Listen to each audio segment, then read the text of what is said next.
Coming to you from the Freedom Federal Credit Union Studios, Harford County Living presents Conversations with Rich Bennett.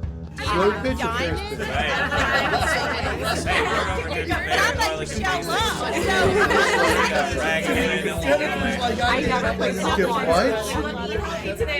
It's probably the least sexy part of the work, and I don't know. That's okay. No. The truth is, Have you reached a goal you worked incredibly hard for, only to realize it didn't bring the peace you thought it would? That's a question my guest today knows all too well. Hannah Dalby has experienced the highs of professional Muay Thai, the lows of burnout, and the life-changing lessons that came from both. Today, she's helping people discover that real transformation starts from within. And I'm not even going to tell you what she is because I believe she coined the phrase, so I'll let her explain it. But anyways, Hannah, how you doing besides cool because it's winter there? Well, I have the heater on, so I'm nice and warm. Okay.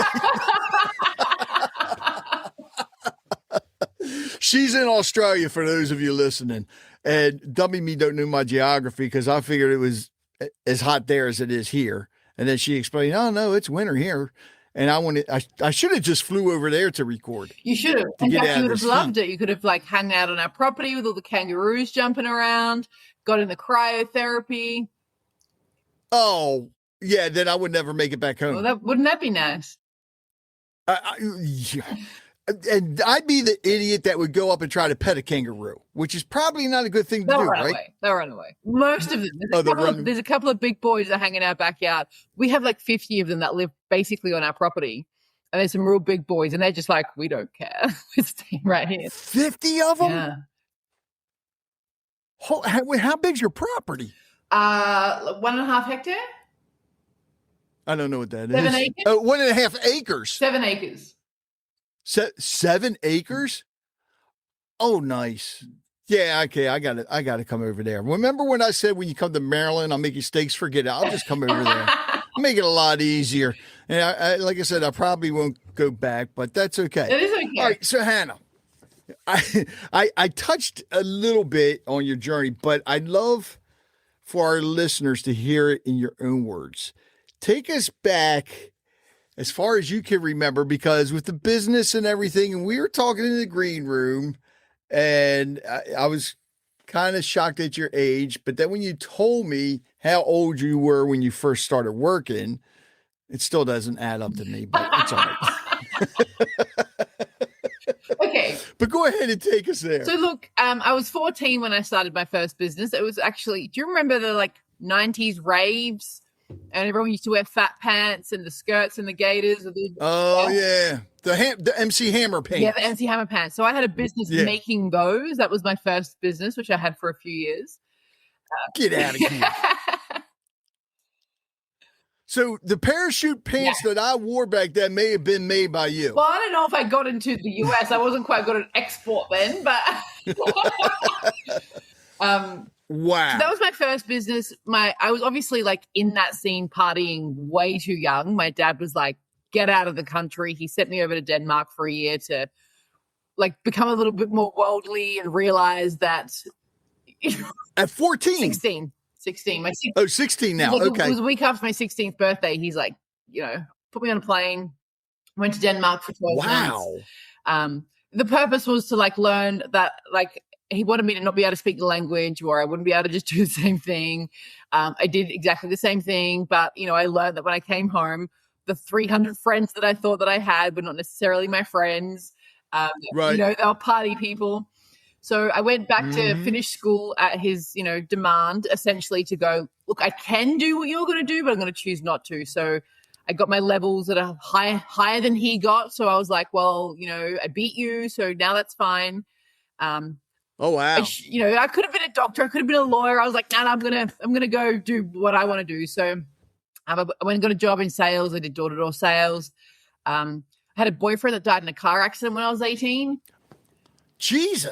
So that was the big spanner in all of the works, right? That was big changes, forks in the road. Yeah.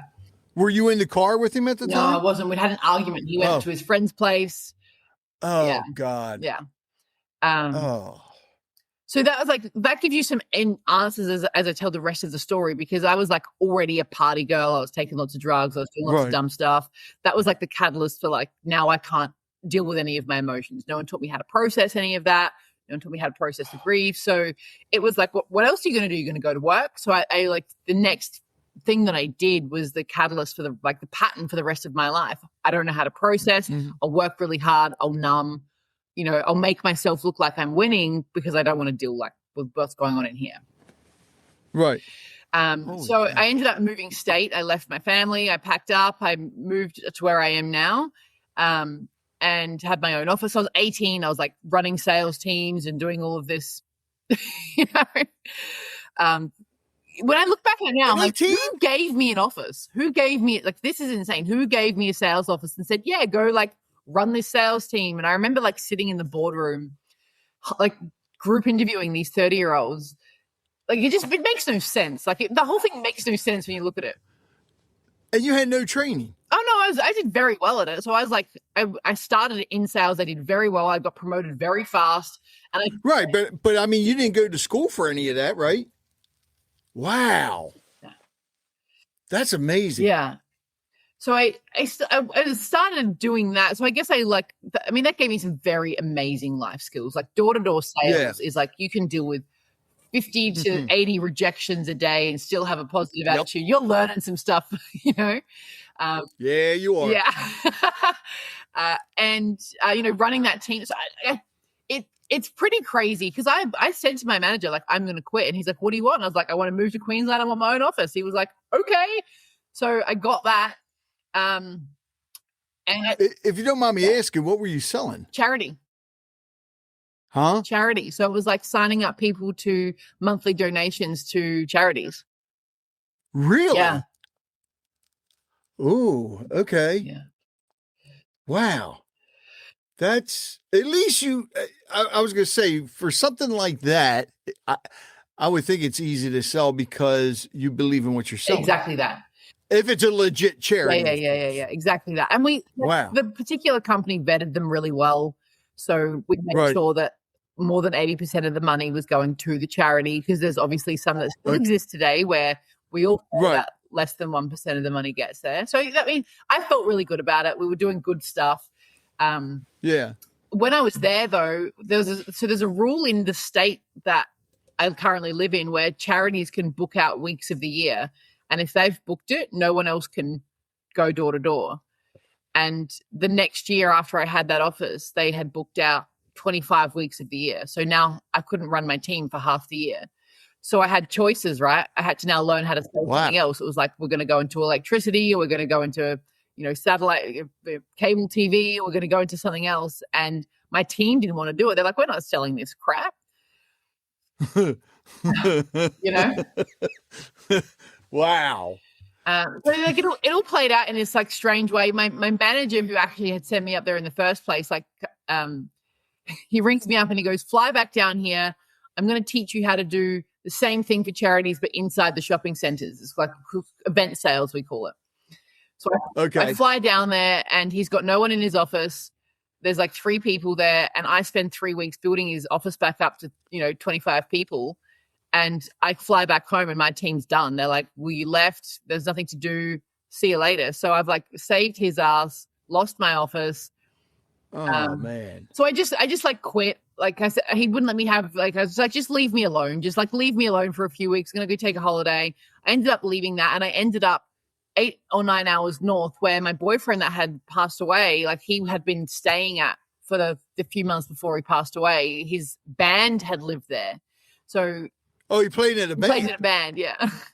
Okay. So I drove there, and I was like, I'm just going to go hang out with those guys for a little while.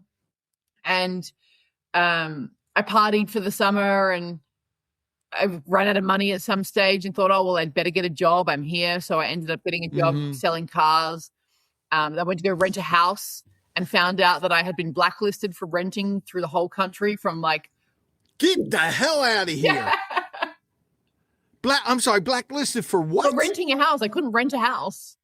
there was like a black mark against my name because the first unit I ever leased when I first moved out of home, I got kicked out of it because my friends would come over in the middle of the night and we were really loud and and I just had no idea.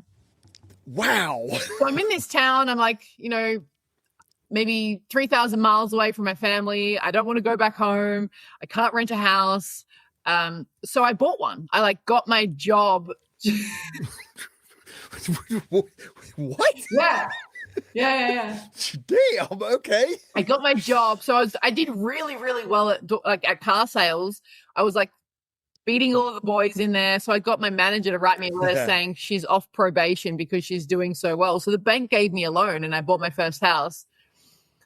Wow. I was 20 years old. That's amazing. Now, you got to remember, at this same time, I'm still taking a lot of drugs underneath of it. I'm not really sleeping, smoking. But it wasn't showing, was it? Yeah. Okay. Yeah. So wow. I did that. The boys ran me out of that job. They were I was selling all the Land Cruisers, all the Hiluxes. They didn't like it. I got run out of that job by the team, which whatever. I ended up spending a couple of years as a carpenter's trade assistant doing that, traffic control, driving front-end loaders on a quarry. My intention was I was going to go to the mines. I was like, screw that, I'm going to go to the mines. But by the time I got into a loader, I realized that I couldn't spend 12 hours a day by myself in a machine. That was not good for me. Right. So I was like, don't want to do this either. It's a big difference from doing sales. Yeah. Yeah. Damn. So then I get a job selling marketing. So with a company, the head company that owns the Yellow Pages. So I was selling Yellow Pages ads, websites, social media, Google ads when that first ever came out. For those of you listening, you younger people, Yellow Pages was a big, thick book. That's where you had to get phone numbers from. Or some people used them to put on their chair so they could see up above the steering wheel. That's true. That's true. That did happen. So when I started, the book was really thick, and I was in there during the transition of it starting to fade out. So I watched as the years went by, as it got smaller. Got shrink. Yeah. Yep. Wow. So I'm doing that. By this time, I'm now fighting. I'm Muay Thai fighting. I'm in this gym. Well, what drew you into that, to the Muay Thai fighting? So one of my friends was having a fight. So we all went out that night to watch him fight. And there was a guy standing next to me in the crowd. And he was like, hey, man, I'm starting a gym on Monday. You should come. And I was like, okay. So I just rocked up on Monday. And that was kind of it. I was there every day. I trained every day for. You fell in love with it. Yeah. Wow. All right. But at this time, and I'm sorry to interrupt you, but at this time, when you started the Muay Thai, were you still taking drugs and everything and partying? I wasn't partying. Wow. So none of it was really partying. It was just almost like a self-medication kind of situation. I mean, there probably was by the time I had this job, the partying had really dimmed down. And it was just, well, I can stay up all night and renovate my house, and I can, just get all of this stuff done. So no one really knew about it. I mean, the boyfriends that I'd had at the time, they probably knew about it. There was some people that I'd hang out with at nighttime that knew about it. But for the most part, no. For the most part, it was this is what I'm doing. And no one really. Wow. So I was I was number one salesperson in the country in that job. And maybe that was part of it. For the marketing. Yeah. Wow. Yeah. So I was doing that. My manager hated it because I would get up at 5 o'clock in the morning and just do all of this work, and I'd leave at 3 o'clock and then go do my run and go to the gym and go do whatever. And he hated it because he would work till 10 o'clock at night trying to get his thing done. And everyone worked really hard. And I had just figured out this way I can just do both things, right? We can do both things. I can be an athlete and I can have this business, and I'm doing, working. You were working smarter. Yeah. And I got shunned for it. So they didn't trust me to, be working on my own because I just go to training. And I'm like, but I'm number one in the country. What's your problem? God, their loss. Yeah. So What ended up happening was my gym, they got patched over by this other gym, and because I wanted to fight. I was like, I'm ready to fight. Let's go. Right. And then this other gym comes in and they're very traditional. You have to like do gradings and get armbands and like make it to it's like, black belt in karate, but it's black armband in Muay Thai. Yeah. And so he said, no one's fighting until they get that black armband. And I'm like, well, this is ridiculous. So I ended up deciding that I would move to where his gym was 9 hours away, and then I would be able to do it faster. So I secretly bought another house right next to his gym 9 hours away. So now you own two houses. Now I own two houses. I lied to my job and said, I'm going on holidays for 2 weeks. I went down, found a house, bought it, waited for settlement, and then I was sitting there like I'd already got another job. I was being trained to be a house real estate salesperson. So I'm sitting in the training for the real estate sales, and then the house goes unconditional. So I ring up my boss and I say, I'm never coming back. So what's that mean? Goes unconditional? Like, when you buy a house and you've got to wait for finance, and there's like 21 day settlement period before it's actually like you now own it. Okay. Yeah. So I don't know how that works over there, but when we buy a place, there's a settlement period where all the paperwork gets done, the lawyers sign off on things, finance gets approved, all of that kind of stuff happens. Right. And once all of that is done, then the paperwork gets signed and it's unconditional, which means all you have is one more piece of paper to sign and you now own the house. So I signed the contract, but now we had to wait for all of this stuff to go through. So I was in the training, getting ready to start this other job, told my boss I was on holidays, told the banks that I was buying this house as a investment property. And then I made a deal with them that said, I want to move in before the settlement and I'll pay you rent because I need somewhere to be while I start this place. So I did this deal. So I'd already moved into the house that I was going to buy. I hadn't owned it yet, but I was paying them rent so I could start this new job and be down there. And then it goes unconditional, and I'm in this room, like doing this training, and I ring my boss and I'm like, yeah, I'm never coming back. Like, screw you. Because I was gonna stay in the job. And I said, I'm gonna stay in the job. I'm gonna go work from this location. No one else wants that suburb. It's like in middle of nowhere. Right. And he's like, no, I don't trust you that you won't just be at training all day. And I was like, I'm number one in the country. It's like, what is it? So anyway, so I was like, screw you. So wow. So I do this, and I move into this place, and now I've got this like amazing gym around the corner from my house, so I can like hurry up and get to my black armband so I can fight. And right. I started this job, and I said to them when I started, like, I was going to do their marketing and do their real estate sales. That was the purpose of it. And I said, but the rule is I need to leave at like 4:30, 5 o'clock because I'm going to go to training. Like, this is part of my life. Everyone else works till 9 or 10 o'clock. And I said, just trust me, I'll get the job done. I'll get the job done. Mm-hmm. I'm going to leave at 4:30, 5 o'clock. So they agreed to it. And every time I would leave, I would get guilt tripped. Everyone would make me feel bad about it. And so then I would it was hard to leave. So then I'd be late to training, and then they made me feel bad about it. Oh, jeez. So one day I remember waking up, and where I was living, I'd like discovered waterfalls and rainforests and all this beautiful land that was living around me. And I was like, this is what life is for. So probably helped with your mental health as well, with all the bullshit you were going through. Yeah. So I woke up. I remember waking up one Friday morning going, I don't think I should go to work ever again. I've had enough of this. There is waterfalls out there. There is rainforests out there. I want to be a fighter. I don't think I should go to work ever. So I just didn't go to work. I didn't call them. I didn't ring. I just like, no, I'm done. So I've got 2 mortgages. I ring my dad and I'm like, I've decided I'm never going to go back to work again. He's like, what? Now, did he know you had 2 houses at the time? Yeah, he was pissed about it. He's like, why are you buying another one? Like, you can't. And I was like, yeah. We're like 23 God. Or 24 at this point, Jeez. Yeah. I mean, I did it through equity, right? Like, I'd renovated my house all by myself for 4 years, 3 or 4 years, and like made it amazing. I had a lot of equity. So I just like rang up. They're like, sure, you can have another house. Like, so, it would have worked had I not done some of the next decisions. How come you haven't written a book yet? Time. Kind of busy. Go sit by the waterfalls in the rainforest and write them. Rich, I'm doing oh my stuff. God, I'm doing stuff.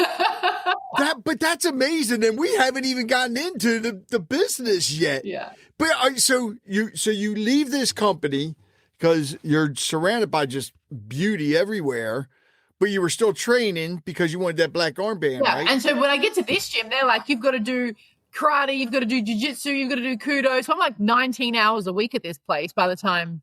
Jesus. Yeah, I mean, so in that time, I was like, I got a one Queensland title, an Australian title in kudo, which is this strange Japanese mixed martial arts. Yeah. Like wear a helmet and you don't have any rules. You can headbutt and stuff like that. So, Thank God you're wearing a helmet. There's just a little ringing inside your head, but that's all right. Oh God. So, all right. So when was your first professional Muay Thai fight? So not for years later, not for years into. Oh wow. Yeah. So, what happened was I quit that job. By Monday morning, I've started this marketing business. I thought I could sell this marketing stuff, right? And when you started your own business now. Yeah. So when I was working selling Yellow Pages and they were doing Google ads and Facebook ads and stuff like this, they did a really bad job of it. And I had an ethical problem with it. So I learned how to do it and I would go fix up all my accounts myself and make them work well. So, I worked double amount of time for what I was doing. And I was like, well, I can do that. I'll just do that. I'll just sell marketing and I'll do the marketing.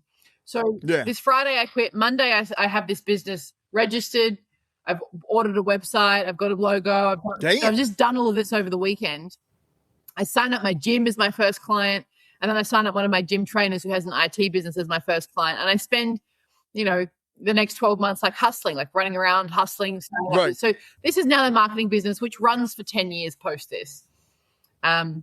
And now remember, I'm still heavily in drugs and it's probably getting worse and worse and worse.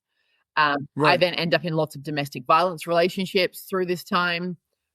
I had, So I'm like daytime running a business, going to training, nighttime bikies, really bad men, all of this kind of like double life,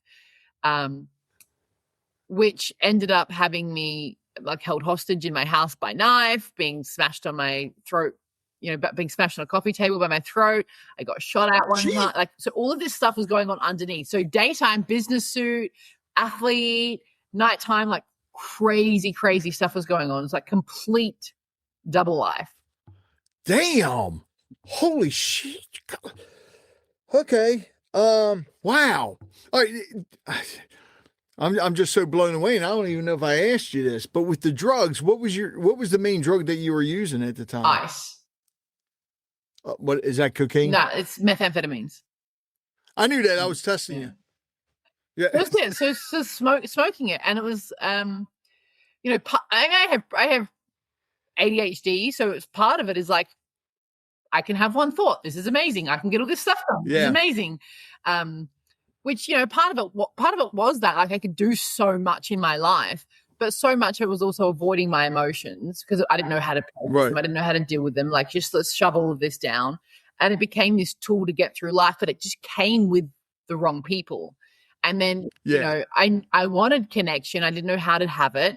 So then I'd have this connection with these men that were, I was a fierce, fighting, independent woman. So when they got challenged, this is how it would end up.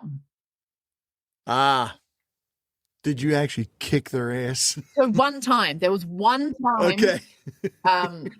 When and I would actually been drinking quite a lot, and they were trying to take my car. Like, so it was like the guy I was seeing and his mate, and they were trying to take my car, and I would have no bar of it, and it just somehow ended up in a big row. And I actually did leave them I don't really remember it. I just got photos the next day, and I was like, oopsie.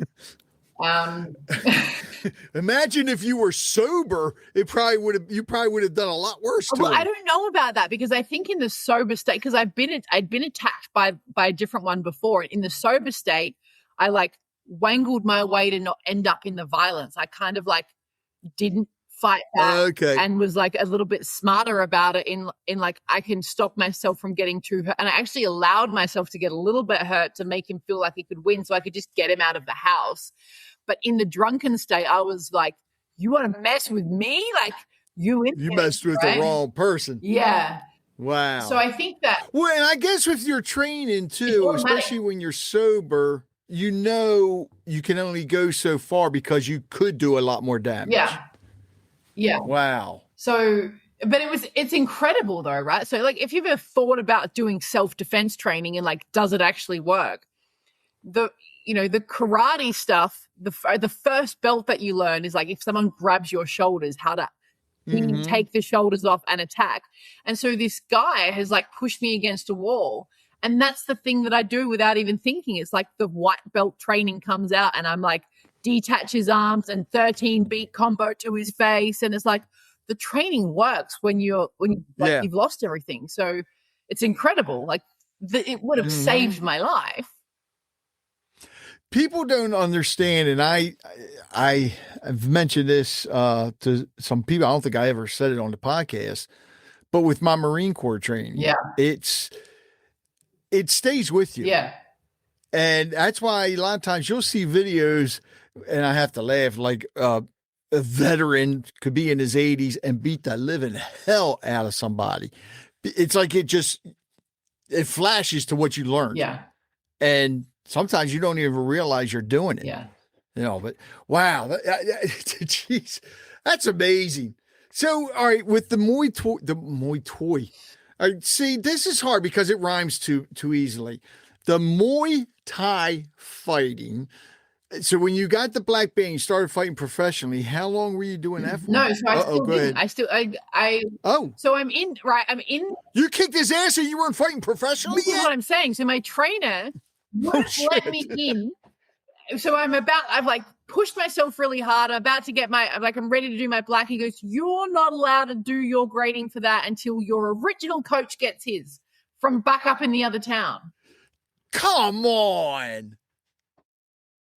So I'm like, because I was ready and I was probably being pretty good and I was like, not treating myself that badly in that time. And I was like, I did it. I'm ready. Let's go. And he held me back for this other 6. I had to wait another 6 months. In that 6 months, I broke my foot.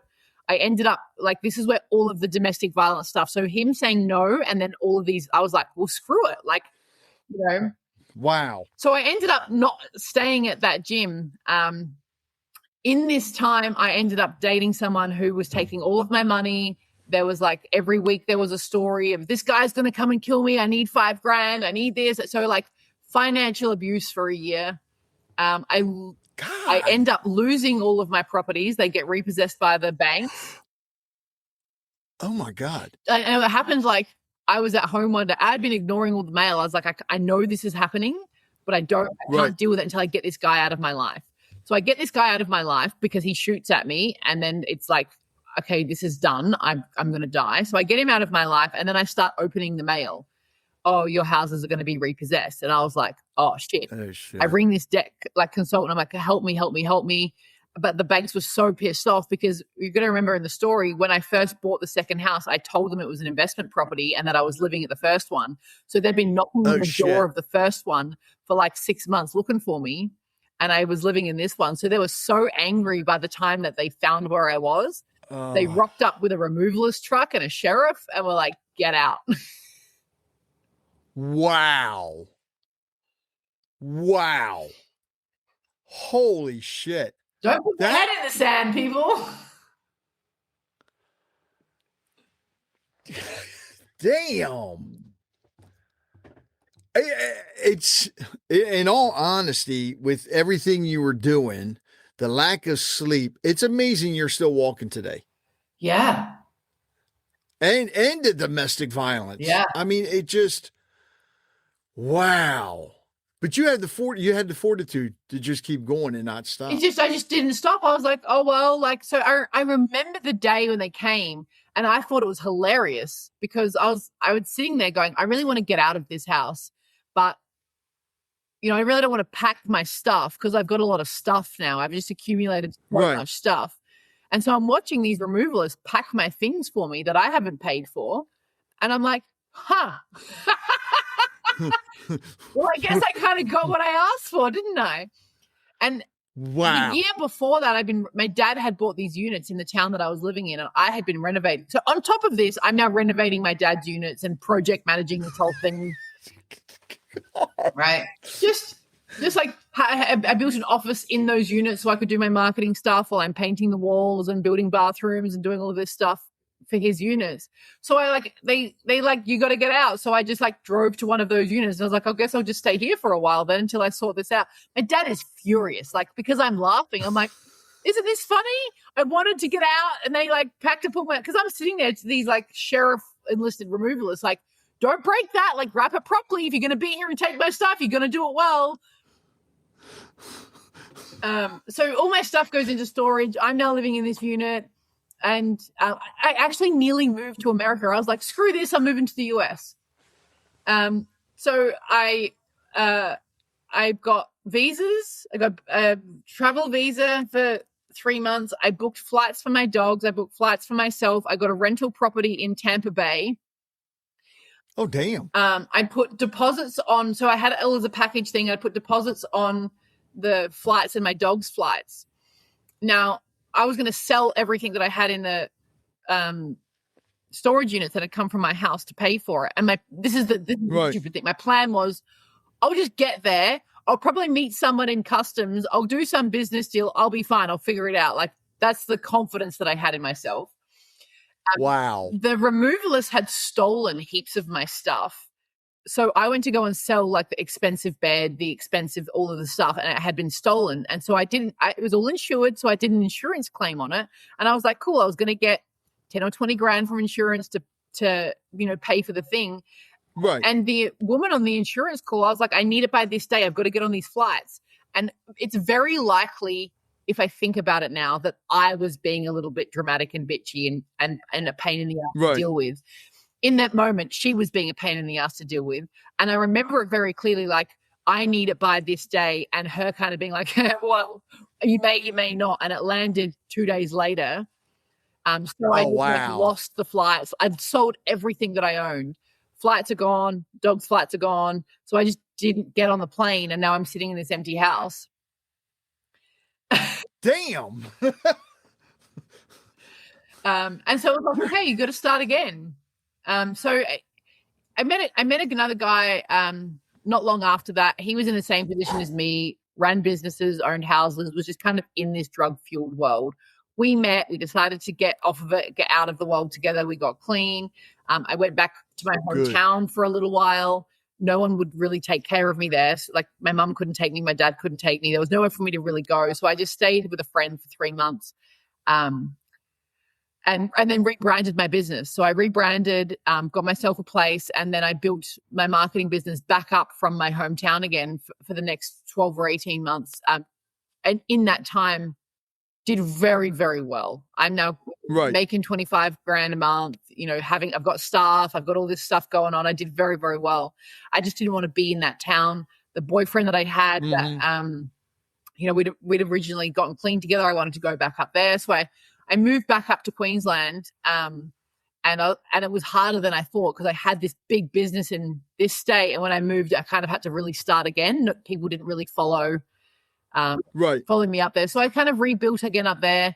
I decided to go back to training. So I'd been training down there, but I wasn't really fighting. I was just kind of rocking up to training. I found a little gym down the road from where I was living. And this guy just happened to be this the father of one of the best fighters in Australia. And so he was really excited that I had rocked up. He's like, oh, I'm going to have my next fighter. And so I was, okay, let's do this. Let's actually take this seriously now. But he was a drunk. So he would rock up to my sparring session drunk, and all of this kind of stuff would go on. I ended up finding this other gym not long after. I land there, and he's like, I'll put you in the ring in 2 months. And that's when I finally started professionally fighting, because I'd done so many years of training. He's got this gold that's just rocked up, ready to go. So that was it, like all of these years later. And so I rocked up there, and then I just started fighting constantly. And then I think I won all of my fights. They set me pro. Straight away, I won my first pro fight, got a Queensland title belt. So I ended up doing very, very well until I did too well, and he really didn't want me to be winning so much. He wanted to humble me. And so the support kind of started disappearing. There was, Muay Thai. What the hell? Yeah, Muay Thai gyms can be a little toxic sometimes. You know, he didn't originally train me. I kind of rocked up. I didn't really want to listen to him sometimes because I'm like, hey, I've gotten here by myself. I just need you to put me in the ring, you know? Right. And I'm going to do things. I'm running a company at home. I'm going to do things my way. I need some rest. No, you can't have it. So there was a lot of toxicity that kind of went on in that situation. So my last year of fighting, I think I really was just throwing the fights. I was like, screw you. Like, you know, if you're not going to help me, I'm not going to win. I had, you know, starved myself and overtrained for too long. I was really starting to fall apart. You know, making weight had become difficult. Damn. And then, you know, in that time, I'd started the very first version of what I have now as a business. So I started doing cryotherapy to help me because I was getting like ruptured ankles. I was getting injuries because I just didn't eat enough food, because making weight all the time, you've got to you know, their system of it was really starvation and overtraining. So I decided I wanted a cryotherapy machine. So me and my father started this recovery center around the corner from my gym with cryotherapy, infrared sauna, and compression therapy, which did really, really well. But I couldn't do both things. It was hard to manage this business and my marketing business and be a professional athlete. So I put him. Technically, you had three businesses because being a professional athlete's a business as well. Yeah. So I was getting pretty fried. I put a manager into the recovery business to manage it for me. He kind of, if that didn't work, it was disappearing down the drain. Going downhill, yeah. And my coach wasn't taking care of me. I knew I needed to get out of that gym. It was really hard to get out of the gym because there was so much pressure around loyalty and, you know, that kind of thing going on. So I was in a difficult spot. I ended up going to do an ayahuasca journey, and okay. And I was presented with the two things. Your father has invested $300,000 in this business. Are you going to honor that, or are you going to punch people in the face for the rest of your life? And it was the first time I'd actually felt the love of him investing in me that much. And I was like, I need to honor this. So I made the choice in that moment that I would look after this business and put fighting down, which was very, very tough. It was an identity that I'd held on to. But the thing is, too, I mean, just from hearing everything, because you started helping people by selling the things for charity. And then you got into car sales, marketing, and all of that, to where you're not really, I mean, you could say you're helping people, but not as much. And then into the fighting. And now here it is, it came full circle again, and now you're helping people. Well, I think I have a funny feeling you're, I think I always had, like, even in the marketing business, I ended up having a coaching program where I would help people to, like, I would teach them how to do their own marketing and teach them about energy management and time management and like, here's how to run your own ads and here's how to run your own Google ads. Like, let me empower you to do this yourself so that you don't need to hire an agency. Okay. Gotcha. Okay. You're listening to Conversations with Rich Bennett. We'll be right back. Let's take a little break here so I can tell you about my friends over at Four Seasons Landscape and Construction Services. And when it comes to lawn maintenance and lawn renovations, they are definitely the go-to people, even snow removal services. But something else that a lot of people don't think about that's very important that they do, stormwater maintenance, whether it's a pond clean out, remove overgrowth of woody ornamentals, debris, trash, and even drainage services. If you have a cracked foundation, they can rerun your downspouts, French drains, proper grading. There's so much that goes in to stormwater maintenance and the proper drainage in your yard. And a lot of people don't know how to do it. You don't want it to run into the bay. You don't want it to run towards your foundation. You need the professionals to take care of it. And the professionals are Four Seasons Landscape and Construction Services. Give them a call today, 443-390-YARD. That's 443-390-YARD, 9273. Or go to their website, fourseasonslandscapemd.com. Again, that's fourseasonslandscapemd.com. They're giving you sustainable landscapes for the future, and they are the ones that get your yard looking beautiful. Your title now, and I love this, explain how you came up with this title and what it is, a human integration specialist. I love that. Yeah. So here's the thing. It comes from, we have all these parts that we have repressed, suppressed, split off from ourselves, not looked at. And this happens in, as we're growing up and as we have these moments in our life that we might get like a little micro trauma. Maybe you really needed some support and someone said, no, I'm too busy right now. Mm-hmm. Or they get really angry at you. And so then you fragment yourself. And now you've got a part of you that really wants some support, wants to be taken care of, and a part of you that needs to protect yourself from someone getting angry at you. And so you learn to just do things yourself. And so now you've got one part of you that I'm just going to do it all by myself, don't worry about it. And another part of you that deeply wants support and help and to be taken care of. But this part that wants support and wants to be taken care of, you've shoved down somewhere. It comes out sometimes, maybe in a shadowed way when you kind of get upset, where you're like, why won't anyone help me? Yeah. But you don't even let it in because this other part is like, we'll just do it by ourselves, And so you've got, and this happens in lots of different ways. You have all of these fragmented parts of yourself that don't even know each other exist.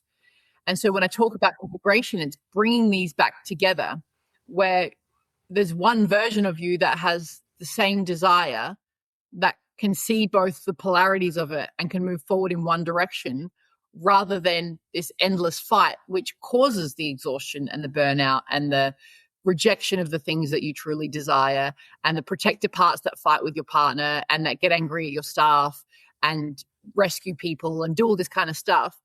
And also we have these energies of masculine and feminine inside of us, dark energies and light energies, all of which are perfectly normal and okay, except we make them wrong and then they come out in these leaky ways. So to explain this is like a dark masculine energy might be violence and force and control, which has a place. But if you have rejected it and then you're just being, I'm just a nice boy, I'm just a nice guy, you've rejected all of this part of you, which actually needs to be integrated so that you can stand up for yourself, so that you can defend yourself, so that you can be in control when it's necessary to be in control and not get walked all over. So it's important to bring these parts, this energy within you. As a woman, lots of women that I work with have actually rejected this ability to receive and surrender because it's been dangerous to be taken care of, to be in surrender because someone in their life has made love dangerous. And so now they're over functioning in this masculine energy of, I've got to do it. I'll take care of it. I'll do it. Don't worry about it. No. They can't actually surrender and let a man lead.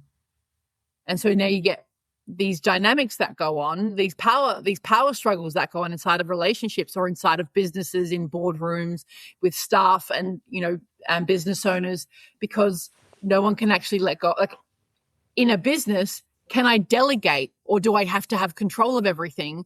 The best, you look at someone like Elon Musk, you think that he doesn't have to have a level of surrender when he has that many employees. He can't do anything about that. That is an energy of surrender. So we need to be able to have these energies inside of us and integrate them back in to be in consciousness where we're making a conscious choice to be in surrender, to be in control, to be in dark masculine, to be in light masculine, to be in dark feminine. Part of dark feminine is this primal kind of energy, and have I just better be don't let that out, And it's important, because if we're not accepting these parts of ourselves, we're not being who we are. And when we're showing up in the world as a only small part of ourselves, no matter what we do and no matter what anyone else does, we never feel like we are truly seen, heard, understood, and belong as exactly who we are. And so we don't feel very good. It's a little bit like, I feel like I'm missing something. I feel a little bit depressed. I feel like you don't really see me, but have you actually brought these parts out? Have you let the world see who you are? So that's integrating all of these parts. And then if you want to go full hog on human integration, well, if we're going to be the most authentic, high level, high capacity human that we can be, how are we eating? How are we moving? How can we bring all of this body, mind, soul, all of this together to really take care of us as a human and show up as exactly who we are without all of these blocks, patterns, stories, and bullshit that's sitting there, so we can do all the things we truly desire with all of the capacity without losing our relationships, our health, or anything like that along the way. Did you come up with this and develop this? So I think it's something that I've always known. There's a story that I've always told people go, you've got to choose, something always gives. If you're going to have the business, you're probably going to not have your health or your relationships and something. And I just don't think that's true. Right. I always believe, no, we can have it all. We really can have it all. And I'm going to find a way. Because I want to be a business owner and an athlete and have an amazing relationship and have good money and a beautiful home. I want to have all of the things without it affecting me. So I knew that as a concept. And I guess my system has been trying to figure that out for my whole entire life. Yeah. You know what I mean? So it's just kind of, God has sent me into the places to get the answers kind of by accident. I was trained in psychotherapy by a friend because she was my psychotherapist and she wanted one. So she trained me in it. I was trained in plant medicine facilitation because I was in that world and I had this weird dream, and I rang up and I was like, I think I should learn this. She's like, sounds like you should. So I learned all of this space holding, and I watched what was happening inside of these journeys and what was kind of going on with people. I met another guy a few years ago who was doing a particular modality that he didn't think was quite working either. And we've come together and blended all of this stuff together and developed something that the specific parts work and all of the stuff we're doing emotionally, we've kind of developed that together, and we've separated ways since then. And I've added my parts into it that are getting results. And then all of the food and exercise and that part of it is something that I had to learn myself after getting screwed with overtraining and undereating and being told information from health professionals that was making me sick. What actually surprised you the most while creating it?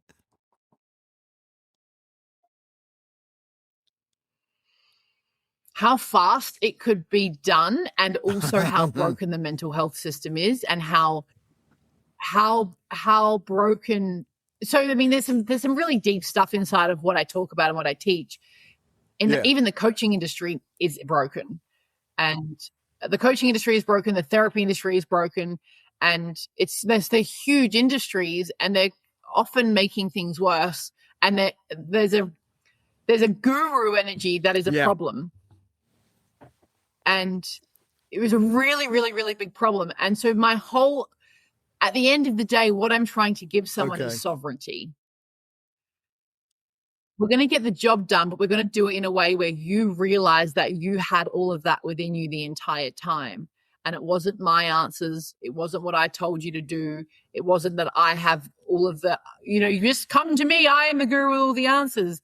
Like, you actually know that within you. And if we can build sovereign humans, you don't need this shit forever. Like, I do it regularly because I have massive growth plans, and for me to be able to hold this many people in a week, I need to be able to keep undoing anything within myself that is causing blocks in my world.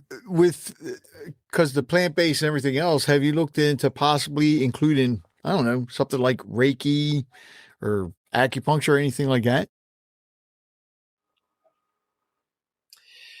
So there's a part of what we're doing that, right. So Reiki talks about energy centers, yeah? We do that, except I'm not doing it for you. So I will drop someone into there because now I'm the one that has the answers. Right? So if I was to do this with you, I would drop you into your body. Okay, what are you actually feeling? And you start to become aware that you have sensation in your head or your throat or your heart or your solar plex or your stomach or the base of your spine. And now you're able to tune into it. I don't have to do anything except guide you there and hold enough space where we can co-regulate together. I can guide the journey, but you're now feeling, oh yeah, there's something in my solar plex. It feels like fire. Yeah, where did that come from? Otherwise, I'm just going to go lie on a table and who knows what happens? I don't know. They did something. Do I feel better? Don't I feel better? Where is the cognitive understanding of that? When I can drop into my own body and, sit here right now and go, yeah, there's something tight in my solar plex right now. What does it want to say? Like, well, I want to be seen and heard and understood, and I want the spotlight. Actually, yeah, I want the spotlight. I love the spotlight. And now I'm owning a desire. Now I'm bringing that out of shadow instead of, imagine how many people are creating Instagram profiles because they have a deep need or desire to be in the spotlight, and they do it and they get really upset when people aren't liking their stuff, when it's like, just own that you want to be in the spotlight. Like, bring that up into consciousness and go and do something about it. Get on a stage. Like, it's okay to have that desire. For everybody listening, explain to everybody well, first of all, we didn't even mention the name of the business, did we? The Jungle, right? No. All right. How did you come up with the Jungle? Yes, the Jungle. I love it. So, originally it was Recovery Jungle. And I named it that because at the end of my fight year, I would go up to the Daintree rainforest, which is one of the world's oldest rainforests. Very, very beautiful. And that's where I would recalibrate for the year. So I would hike these mountains, be in waterfalls, like just be immersed in, and I would come back like, okay, I'm recovered. I'm ready to do this again. So how could I bring what I got from the jungle? Because I would connect to it. I could connect back to myself. All of the answers would come to me while I would spend this time I feel very connected to rainforest. So I wanted to bring that back. Like, how do I bring the jungle and what I'm getting out of that back into what I'm delivering here? I took out the recovery because I felt like it became so much more than sports recovery and energy recovery. We are now expanding into capacity and leadership development and relationships. And we argued about it for ages about what it should be called. And, everyone else had all these ideas that made sense. Like, you would hear it and go, yeah, I know what you do, but I couldn't let go of the jungle. And, it really is like, it might sound a little scary, but it's like, we're going into your jungle and there's going to be demons and there's going to be things that we're going to have to look at and you're going to have to face them. And on the other side, there's going to be like this beautiful waterfall that you get to bask in. And I was going to say, because with the jungle, it could have a double meaning. Well, it does have a double meaning because, people think, ferocious. It's scary when you go in there. But then when you get to that waterfall and everything, it's just so peaceful and calming. And I haven't gone to the jungle in that way. Fighting is a completely different thing, but I would feel like it's just, you could feel like the tension and everything just coming out of you, especially when you see that waterfall. So do you do retreats up there with clients and everything? So I don't Explain on purpose. That, why not? Because it's just for you. So okay, so I have a clinic and we have all this stuff here, but I don't do retreat style stuff. And this is what happens in retreats. You go away for 5 days or 2 weeks or whatever it is. You get all this transformation and then you go back into your environment and it's so much transformation. You can't integrate that into your environment. Your partner doesn't know how to handle you. You don't know, like, you say all these new things and everyone's like, you're being weird. And so like two things will happen. People will either discard their life because now it doesn't make sense with who they are, or they'll discard the transformation because it's hitting up against too many walls. Okay. Yeah. So what we do is we work with people over 3 months, and we do little bits of change every week. And so you get a little bit of change, you go integrate it into your life. Hey, this happened. I can operate a little bit differently. It's safe for me to shift in that little way. You do it again, you do it again, you do it again. And by the time we're done, you've stayed in your environment and done all of the work, and everyone's okay. You're okay with it. Everyone else is okay with it. You can get a monumental identity shift, but it's happened inside of your environment over time. And so it's integrated fully into your life. Yeah, that makes sense.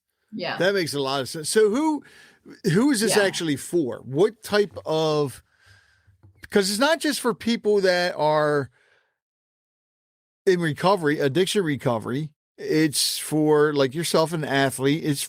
Who is it generally for?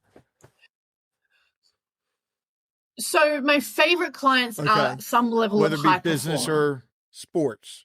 And the reason is they understand that it takes doing a hard thing to get a result that you deeply desire. They know what it's like to go into the mud and go, right, we're going to do this hard thing. We're going to invest in ourselves. We're going to do this thing to get to the place that we want to go to. So sometimes I'll have high functioning business owner addicts, right? And that works very well. I don't ever say it's time to get clean. We do the work and it falls away because it's integrating into their environment. People that are in executive roles that are struggling with leading teams and having this kind of stuff go on, business owners, absolutely. But it's not just that either. It's like, sometimes it's not a high performing person isn't necessarily a business owner. It's someone that has just been, I do well at everything in my life. I really want to do well at everything in my life. So it's like, I want to do really, really good. I want to win at everything. It's like that, it works really, really well for that. Now, that's not to say that this doesn't work for other types of people. I have a lot of retired women in their 50s, actually, because they've gotten to this part of their life and they're like, wait a minute, I have just lived my life for everyone else and I've got all this stuff and it's all surfacing, and what do I do with it? And I actually, I want to keep my relationship. So I do a lot of work with couples. And in the 50s, that's important too. And we do the work.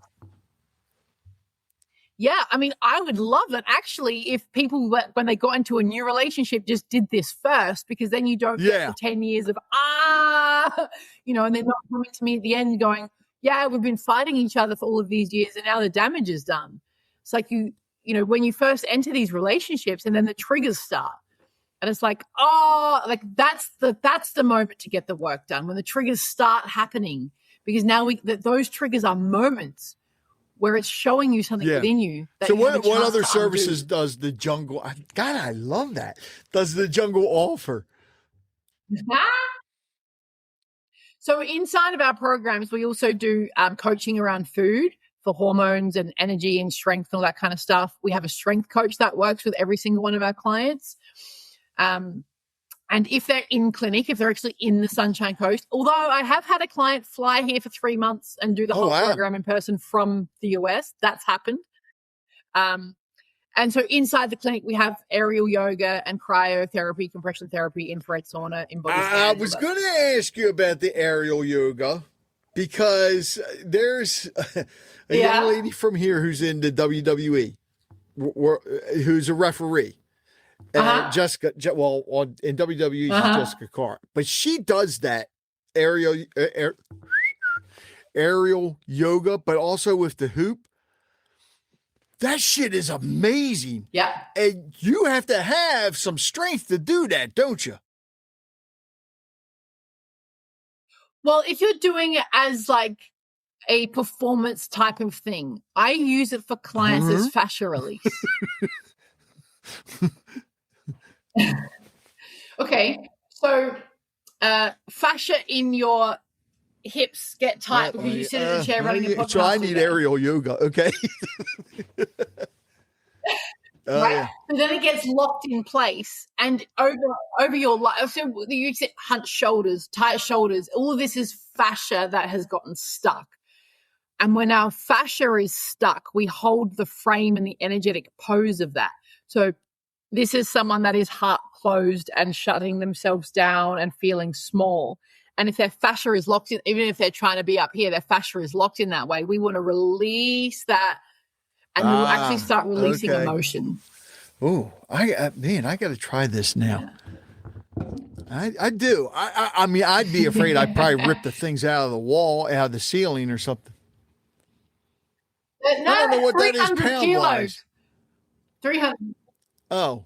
About 600 pounds. Well, look, I've been known to break wrought iron chairs, so that's when I was heavier. Not now. Not now.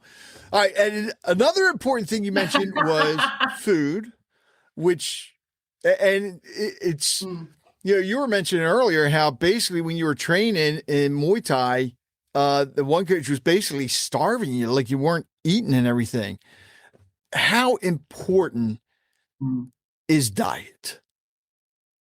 And when I say diet, I don't mean dieting. I mean what you eat. Yeah.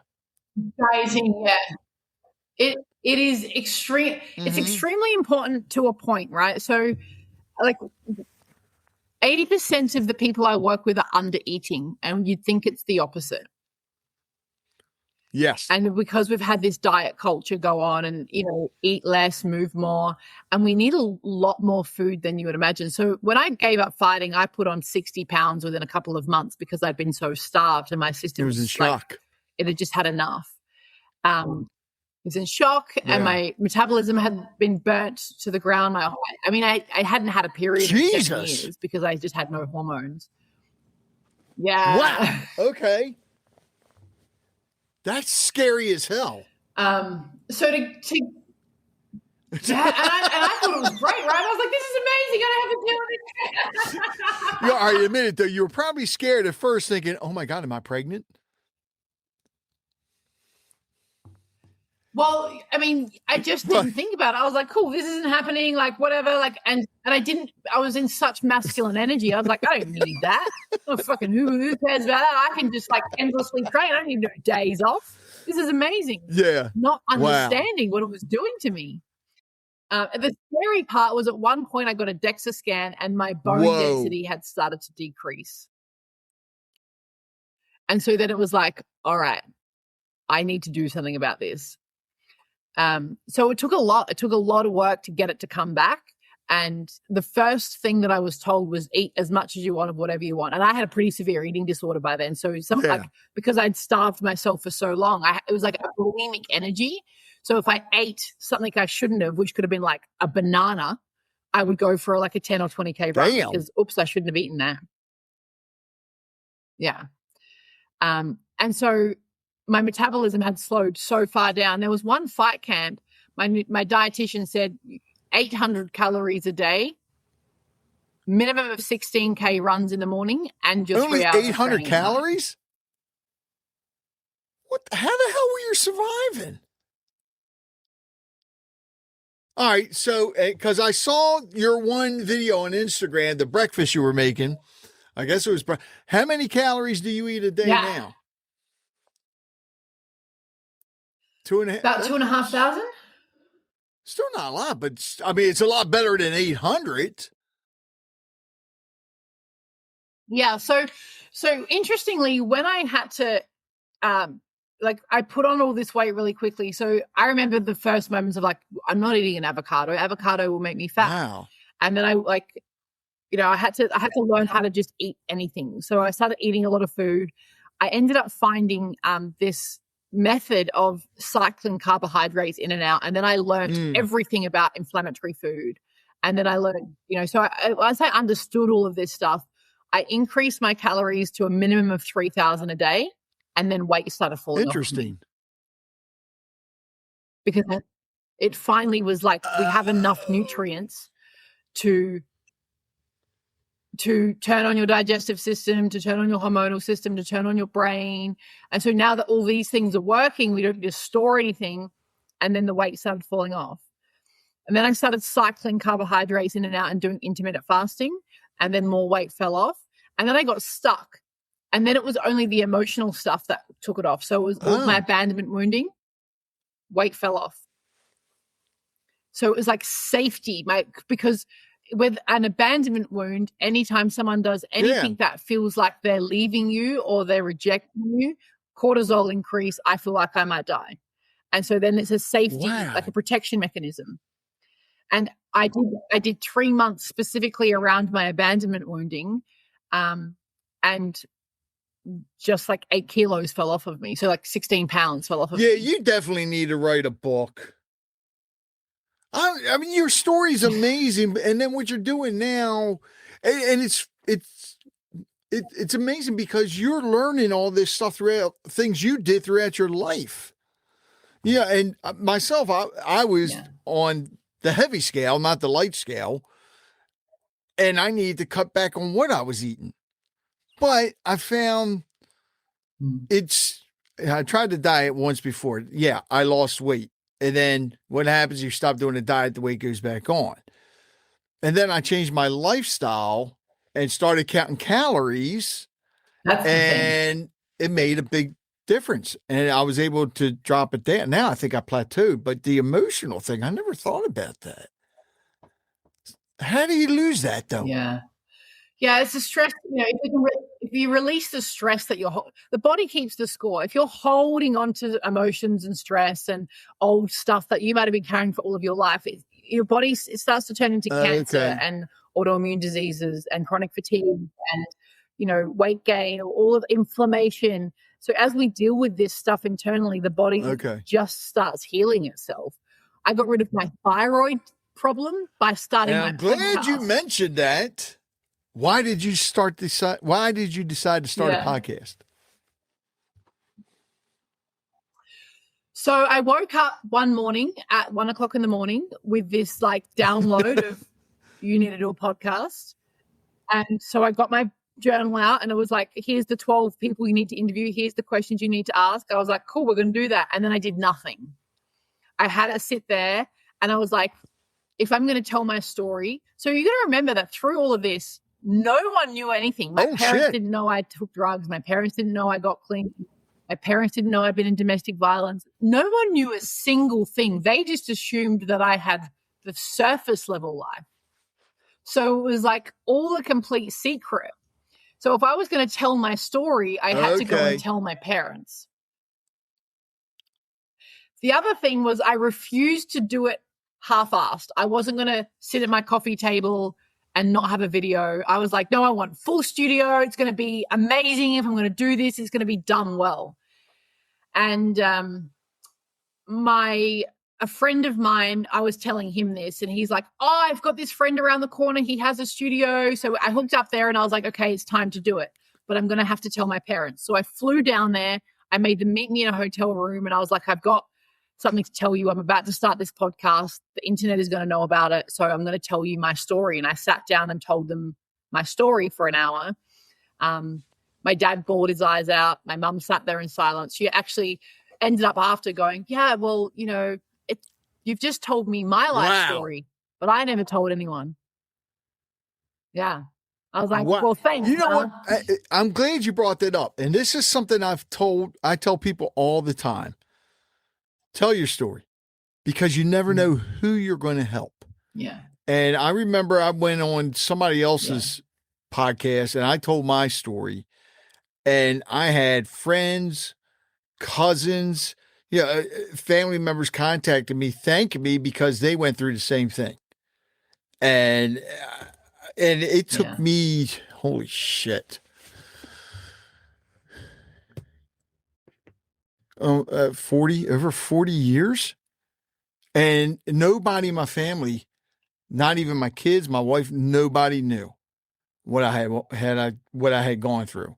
And when I told them, tears came out, but oh my God, the emotion, the release felt so good. And the funny thing is, I never would have done it, but I heard, well, I don't want to say never say never.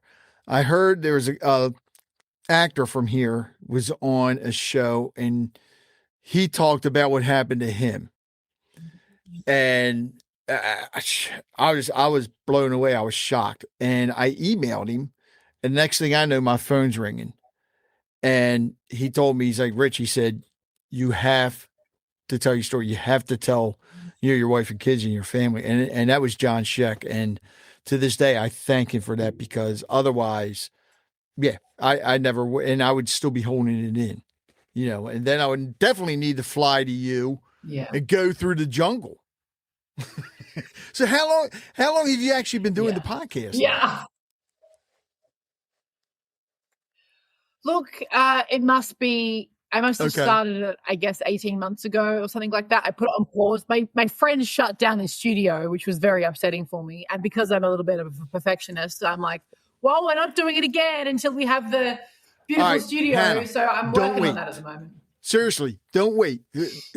I know you're going to get upset at me. Throw the perfectionist bullshit out the window, because the guest and everything and your story, what you have to offer, that's the perfectionist part. You are helping other people.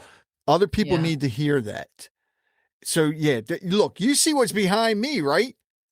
I have a green screen that's got wrinkles in it. Only because what's behind the wall, ignore the man behind the curtain. What's behind the curtain is my office is torn apart. Has been for years, because I haven't been able to find the time to get back to work on it. But the guests that I have on, it's so important. Their story is so important. And when I get emails or phone calls from listeners thanking me for something they heard from a guest, and I know that's going to happen in your case too. It's like, if I would have waited, I may not have been, or I don't want to say my guest may not have been able to save somebody's life. So don't wait. Don't wait for the perfectionist stuff.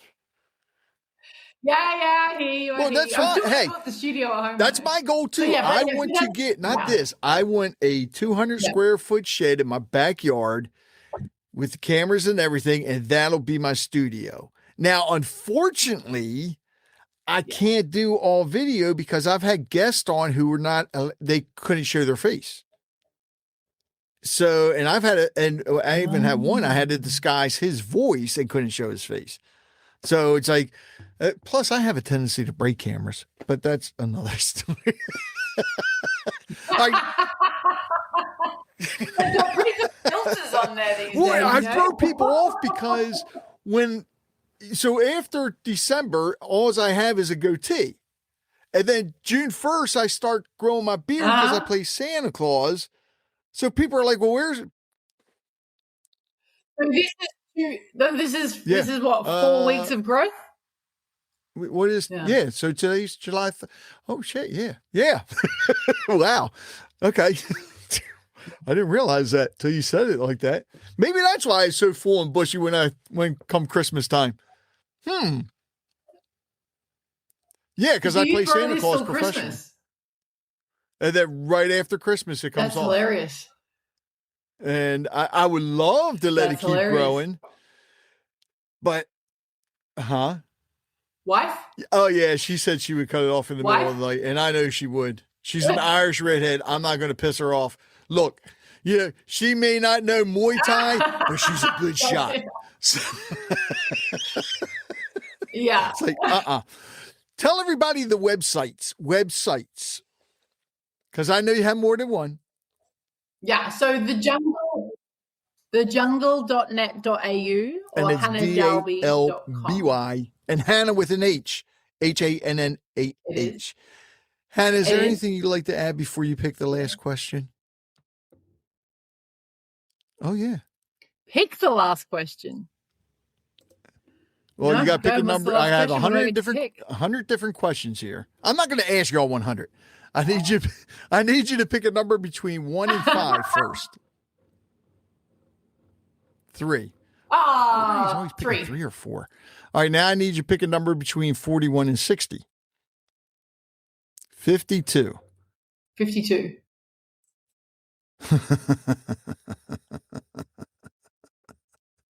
All right. So my listeners know I do not know what all these questions are. And most of the time, somehow or another, when the guest picks a question, it aligns with what we've been talking about in a way. And you pick number 52. What is something you've come to appreciate more as you've gotten older?